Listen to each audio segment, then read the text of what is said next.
तिरमा आगे आगे जागे केवट के भाग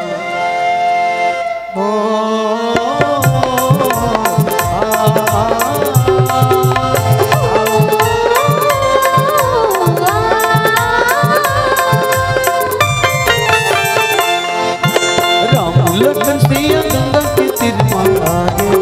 दे आगे जागे केवट के भाग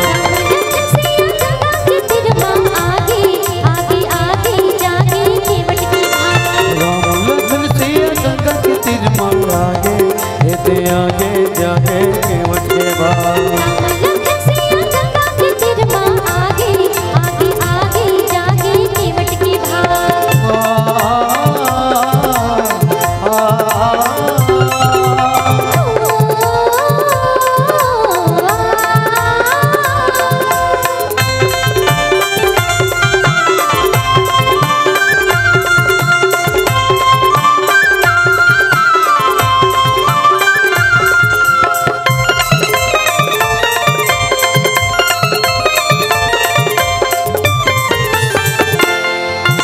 रामचंद्र जी के चरण धोवाए केवट के संगी मन हरसाए रामचंद्र जी के चरण धोवाए केवट के संगी मन हरसाए जन्म जन्म के दुख बिसराए दुख दारिद्र जिंदगी ले भागाए जन्म के दुख बिसराए दुख दारिद्र जिंदगी ले भगाए आशीष देवत के भगवान चरण ल धोवे लई कसिया आगे दे आगे जागे केवट के भाग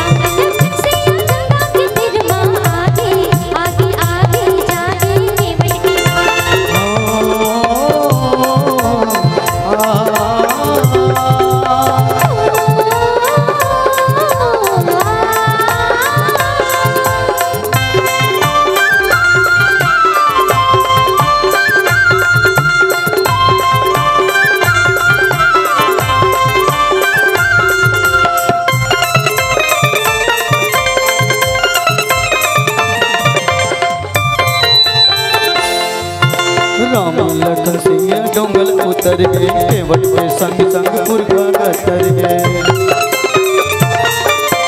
राम लखन सिया डोंगल उतर गए केवट के संग संग पुरखा कतर गए अंधियारे के समय गुजर गए दुनिया भर दुनियस बदल गए अंधियारे के समय गुजर गए दुनिया भर दुनियस बदल गए आशीष देवत के भगवान चरण ल धोए लई कसिया आगे दे आगे जागे केवट के भाग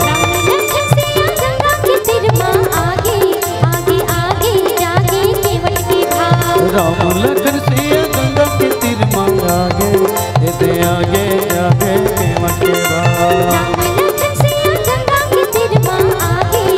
दे आगे जागे केवट के भाग आगे जागे केवट के भाग आगे जागे केवट के भाग आगे जागे केवट के भाग। अगर आपको हमारा ये वीडियो पसंद आया हो तो लाइक, कमेंट और सब्सक्राइब ज़रूर कीजिए।